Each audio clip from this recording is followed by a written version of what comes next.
Welcome to Nevada Newsmakers. On the program today, one of the gems of northern Nevada, the National Judicial College, and the quietest Regent. Ray Hagar has the rundown. Thanks, Sam. Today's first guest is Bill Dressel. He's the president of the National Judicial College. We're going to talk about Harriet Myers. Then we're going to talk with Howard Rosenberg, the outspoken Regent. And you want to stay tuned to the Power Pundit panel when Ray and Howard join Mary Lau and Dick Gammick. It's all coming up next on an all-new Nevada Newsmakers.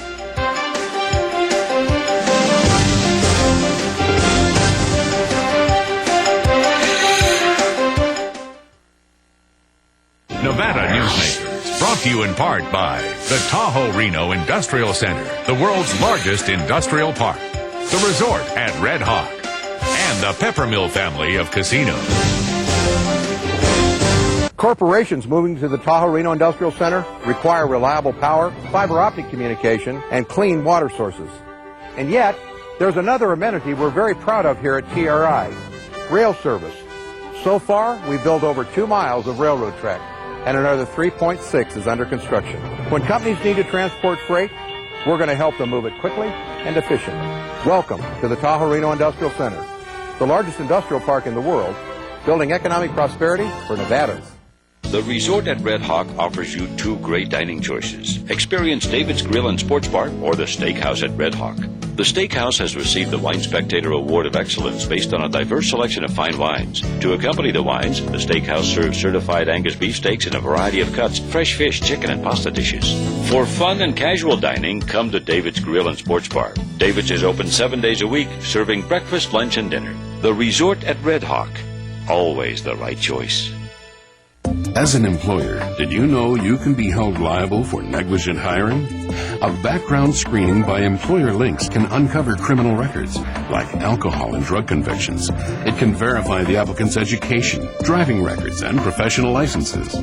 Employer Links can check civil records, registered sex offender records, and Social Security fraud. Hiring the right person shouldn't be a gamble. Call Employer Links. Employer Links, protecting your investment. I tell you, John, this industry has really changed. Tell me about it. You seem to do pretty well last year. What's your secret? No secrets. Although I'll tell you something. The smartest thing I did was sign up with Pro Group Management. Really? Yeah, they do workers' comp, right? Yeah, their services are great. And get this, they saved me 30%. I've heard they saved others 50%. That works for me. Pro Group Management. Finally, workers' comp that works for you. And now, back to Nevada Newsmakers with Sam Shad. One of the great treasures in northern Nevada is the National Judicial College, and we have its president here, Bill Dressel. Pleasure to have you here, Bill. Pleasure to be here, Sam. Okay, I got to start out with Harriet Myers, nominee to the Supreme Court. What is your thought on her, just right off the bat? Well, the problem with saying what is your thought on her is that most people have preconceived ideas as to what they want a Supreme Court justice to be. And the issue really is who can make a justice for all people, for the citizens. And you look at it, does she have the intellect? Does she have the capacity to understand and apply the Constitution? And, you know, I think that's what the Senate needs to focus on. And so we got these people who are looking at this position from their own point of view or their beliefs rather than looking for someone who can represent all the people. Did the nominee surprise you? She was one of the names that was being put out. I know that he really wanted to bring some balance or diversity to the court. At least there was a lot of pressure to do that. I kind of thought that Alberto Gonzalez might be given the nod. There were several other judges from the circuit courts that were put there. But in retrospect, yeah, did it, I guess to answer your question, yeah, it did. But in retrospect, if you're looking for somebody that is not going to cause a fuss, this was probably a good choice. You know, the conservatives have been pushing their movement for the last 40 years to get somebody to the far right onto the Supreme Court. And they are just furious. Pat Buchanan over the weekend and Coulter, these conservatives are just furious with this president. Yeah, you know, I figure whenever you make, whether it's the far right or the far left, if you make them furious, then maybe you've got someone that you want to look at that can represent all the people. You know, it's interesting. For a time at the very beginning when this first nomination came out, and I heard all these conservative voices against her, I almost thought it was kind of a ringer where they were saying, oh, this is a terrible choice because she was exactly the candidate they wanted. They had a talking points memo that was going on, but that certainly does not appear to be the case. Now, let's talk about the intellectual heft here. Obviously, she's the White House counsel. This is not a stupid woman. No. But when you look at the Supreme Court, I mean, from a point of the Constitution, what kind of intellectual heft does this have? It doesn't really have it, does it? Well, the White House counsel, is a good place. It's the same as like being an assistant attorney general. You're dealing with high-level issues. She's analyzing high-level issues. She's advising the President of the United States. She was a managing partner of a law firm, and so she is dealing with, once again, not only management issues but serious legal issues, and that's what you want. My mind immediately went back when they started talking about her qualifications and backgrounds and thinking of Byron White. Byron White came out of the Justice Department, had a job probably similar to what Harriet Miers had. He was an assistant attorney general. Rehnquist. I mean, whether you believe in what they may have ruled because of your leanings one way or another, everyone agrees that these two individuals have shown a real degree of ability to be intellectual and to analyze the Constitution and apply it. What rights do the senators have to get answers to their questions? That is really where this is going to come down and be interesting. Because if they apply the same standard they did for Justice Ginsburg, for Justice Roberts, in that, then they're not going to go in and tell me your personal views, how are you going to rule. I would hope that that Specter would insist that the interview be run the same as it has for everyone else. Prior to Judge Bork being nominated, these Supreme Court nominations were not nearly as contentious. Are we served better now, or were we served better before they were so contentious? I think we were served a lot better before they became contentious, because what they did, they looked at the individual. They looked for legal capacity and intellect. They had interviews from people who were truly like-minded, good constitutional scholars. And they would have interviews with these people before they came before the Senate. And then those people would advise the senators or aides, here's what was discussed, and this person really seems to be able to analyze the Constitution, appears to be fair-minded. And now we're going more into background. We're going into I mean, like Bork, what videos or books do you read? And that's, you don't like that? No, I don't. I think you really need to measure a person by their work product, and work product is different. You have work product of a judge on an appellate court. Does that give you a good measure of? Absolutely. That's, I think, what's frustrating them about Harriet Miers. They don't have that roadmap laid out of building blocks of what she has done as a judge. They need to look the same way as her work and come up with the same opinion. Okay, television courts in the United States Supreme Court. I think it's outrageous that we don't have television cameras in the United States Supreme Court. And basically because the Supreme Court justices wish to preserve their, to an extent, anonymity. I think that's outrageous. Your thoughts? And you don't have to agree with me. No, as an educator, I really try not to take a position for my institution, because we try to bring judges in to get them to think about having cameras in the courtroom, the impacts. This conference that we had last week is a good example. The judges talked about in high-profile trials, the impact. And what's interesting is that in high-profile trials, the tendency is not to allow cameras in. But in other trials or other proceedings, courts are allowing cameras in. And so I guess they're saying is that a high-profile trial has a tendency to maybe get out of hand, to maybe be explosive, can be exploited more by the media or counsel or somebody. So the judge has said, I'm going to put a lid on it, and I'm going to really clamp down on it.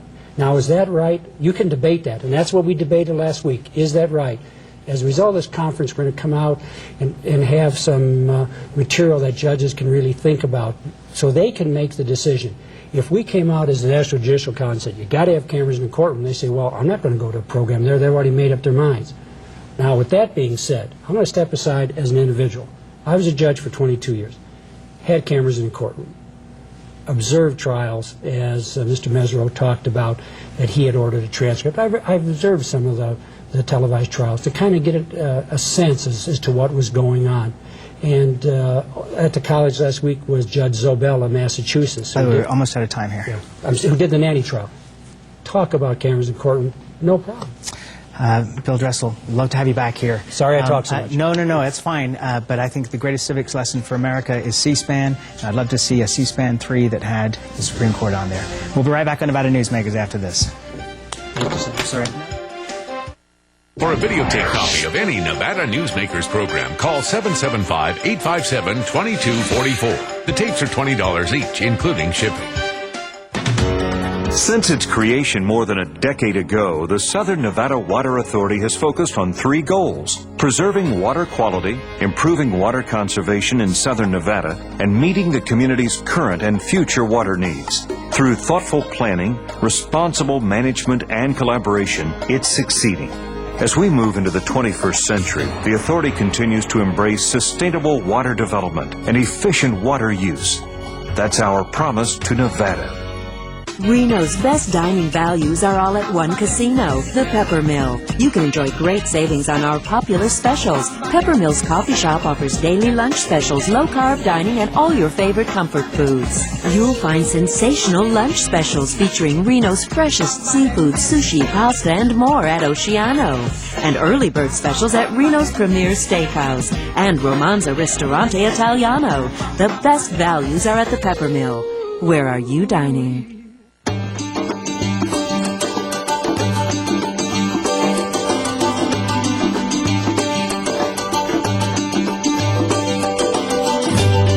Many of the materials we rely on every day come from the ground, and modern mining technology brings them to us cleaner and safer than ever before. To learn more about America's natural resources, visit NMA.org, the National Mining Association. Island Inkjet is now open on South Meadows Parkway. Island Inkjet will refill your inkjet cartridges in just 1 hour. We have the ink to precisely match over 240 cartridges, saving you up to 60% on the cost of buying a new cartridge. Our work is 100% guaranteed, and contrary to what you may have heard, refills do not void any printer warranties. You don't throw out your car when it runs out of gas. Don't throw out your cartridges. Refill them at Island Inkjet on South Meadows Parkway by Smith's. And now, back to Nevada Newsmakers. Hi, I'm Ray Hagar with the Reno Gazette-Journal, and our guest today is Howard Rosenberg, esteemed regent of the Universities of Nevada system. Howard, in this morning's Reno Gazette-Journal, Alex Newman had a story that basically stated that some officials in the university want to raise the incoming grade point average for freshmen from 2.75 to 3.0. Now, this was going to be raised by 2010, and now some people want to move it up and start this 3.0 and 2.07, correct? We're talking about the university's entrance level. Not just the UNR and UNLV. Yeah, we fought this battle about, as I remember, 3 or 4 years ago, and had a timeline all set up so that we could get the information to the public school system in time for them to begin their work in the 7th grade and bring the kids up over a period of time, so it's not one of these cataclysmic things where everything that you know you don't know anymore, and now you have to learn all new things all over again. Well, who's going to benefit from this? Is it the... It depends upon how you look at this. From a purely conceptual standpoint, the grade point average should be 3.0. It should have been 3.0 quite some time ago. We didn't have a system that allowed for 3 tiers. We now have the 3-tier system.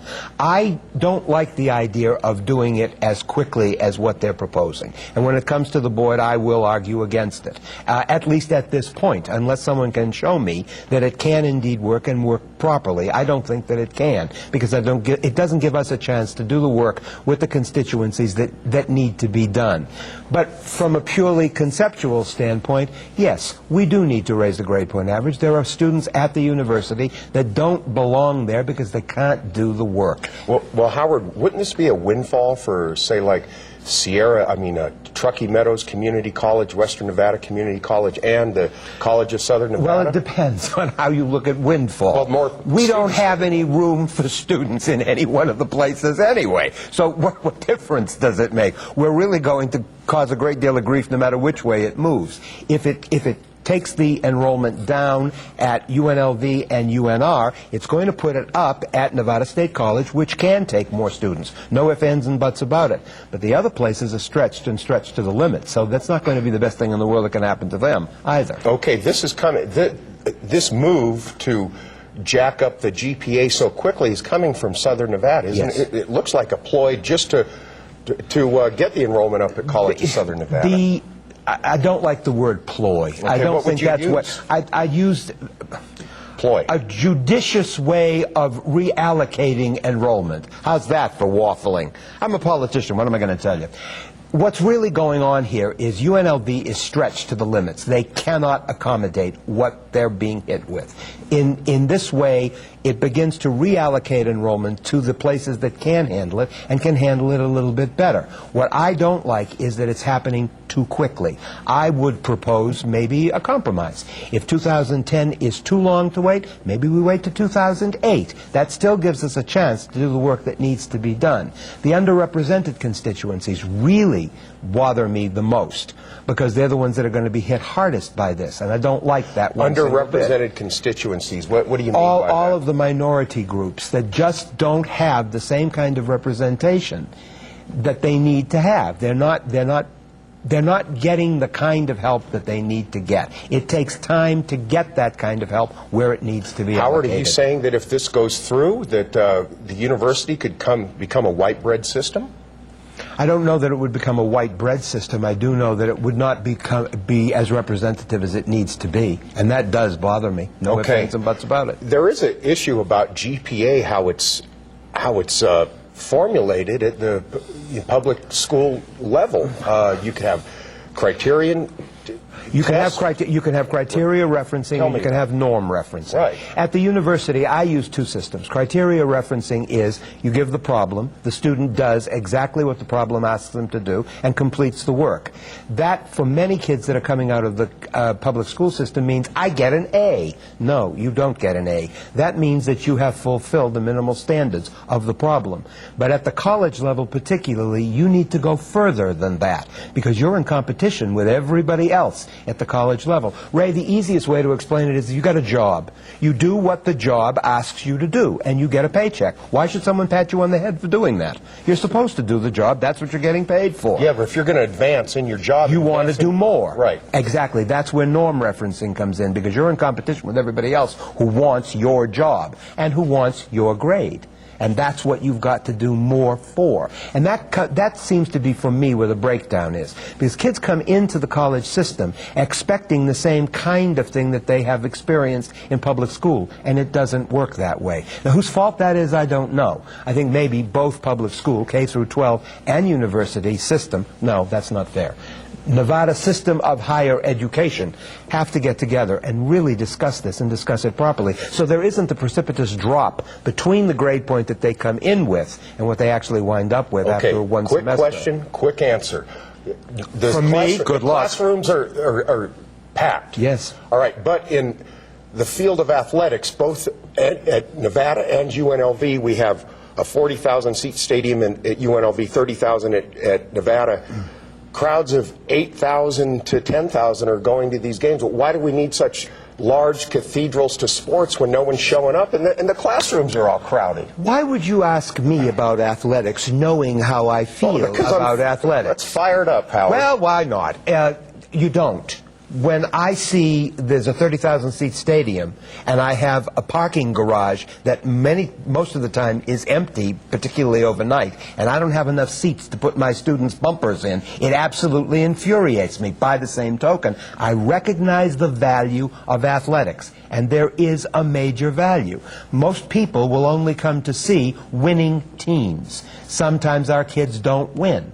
When they don't win, attendance drops off. When they do win, Ray, you can't get into Mackey Stadium or Sam Boyd. Well, let's been there drop on both right times. there. The Wolfpack's 4-2, and they only got 8,000 people. They'll get better. They'll get better. We'll be back with our pundit panel and talk about the Saddam Hussein trial right after this. This is Nevada Newsmakers. Welcome to the Tahoe Reno Industrial Center. Just 10 minutes east of Sparks. We're proud that Walmart and other Fortune 500 companies have chosen Tahoe Reno Industrial Center to relocate their businesses. We have sites from under 5 acres to well over 500 acres, and with all of the amenities that every successful corporation requires. Welcome to the Tahoe Reno Industrial Center, the largest industrial park in the world, and we're building economic prosperity for Nevadans. The Nevada Beer Wholesalers encourages the responsible consumption of beer.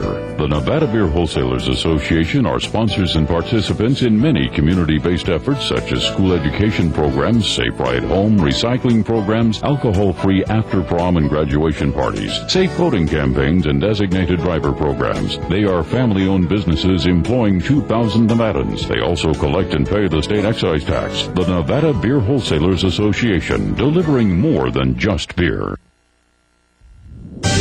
You are watching Nevada Newsmakers. Hi, thanks for coming back for our pundit panel. Today we have Washoe County District Attorney Dick Gammick, Howard Rosenberg, and Mary Lau with the Retail Association of Nevada. Good to see you, Mary. Thank you. Today started the trial of Saddam Hussein, which some say that is the biggest war criminal trial since 1946, when Hermann Göring was tried in Nuremberg. He is being tried, though, not for gassing thousands of his countrymen or burying 10,000 of his countrymen in mass graves. He's being tried for the assassination of 143 people in a small town in 1982. Now, and he is being tried by a panel of Iraqi judges, not an international panel set up by the UN. I'm just wondering, Dick, what if Saddam Hussein beats the rap on this? Well, what happens then? There's always that potential when you go to trial, and I think it's probably a tactical move by the prosecutors in this case not to throw everything in the fire at one time. He beats this one case. There's plenty more, and there's even more stuff surfacing all the time on the atrocities that were going on in Iraq. So I doubt very seriously you're ever going to see Saddam Hussein beat it all. Okay, Dick, Howard, what do you... It's frightening. It really is. By the same token, he's being tried by a system that is democratic. It's the way it's supposed to work. If indeed it works the way we hope it will work, it will come right. If it doesn't work the way it's supposed to, it's still Iraq. It's Iraq doing what Iraq says it wants to do and needs to do. It's the democratic process. Many times it's a little messy, but it's the best system that I know of. Yeah, but we went in there to get rid of this guy, and No. I'm going to defer to Dick on this, and you hit me if I'm wrong. You don't go in to get someone. You go in to present the evidence, and the evidence gets them. At least that's the way I've always thought the system operated. Well, that's the judicial system. I think what Ray may be referring to is one of the reasons we went into Iraq in the first place.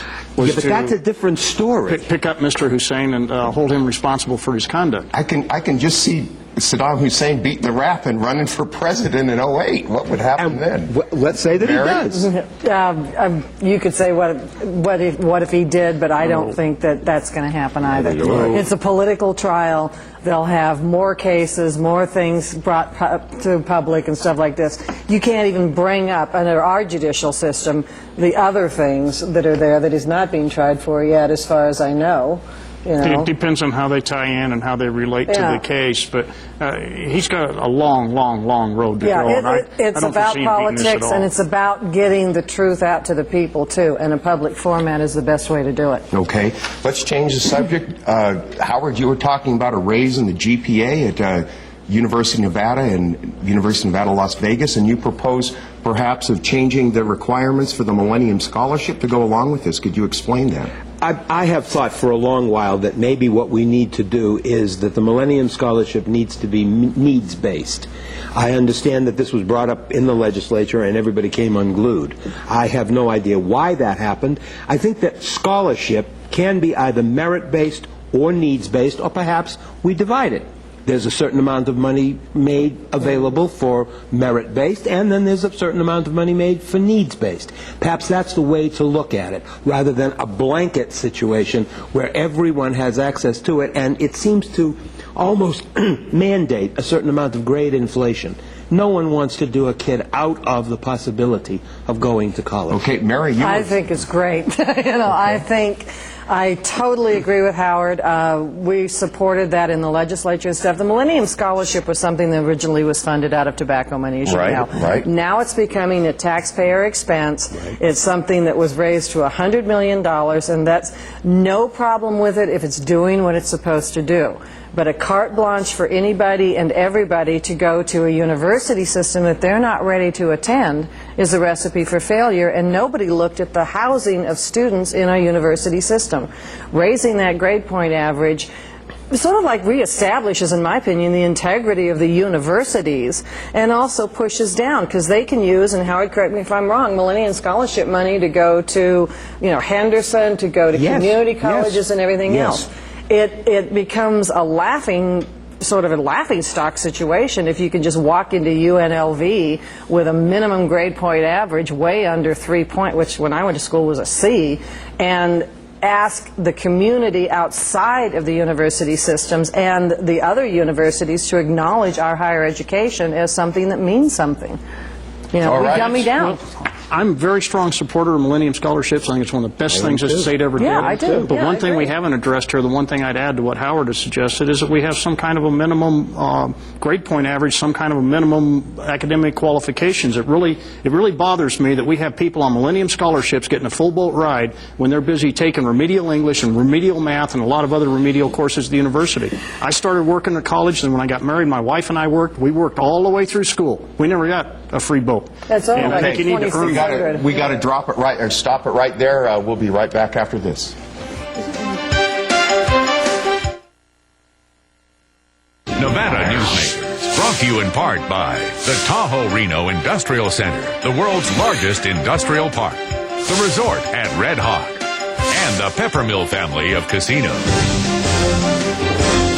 South Reno's hotspot for food, fun, and friends is the Tamarack Junction. Enjoy great food 24 hours a day in the Dining Car Restaurant. For a quick bite and the best sandwiches in town, it's the Whistle Stop Deli. And for the best appetizers and menu selections and a large variety of cocktails, beers, and martinis, it's Sully's Sports Bar, Grill, and Nightclub. The Tamarack Junction is your junction for fun. South Virginia and Amati Ranch Parkway. Hey, thanks for watching today, ladies and gentlemen. Tomorrow we will have Jan and Bob Davidson from the Davidson Institute. We're going to be talking about the new Gifted and Talented School opening up next year at the University of Nevada, Reno. Thanks.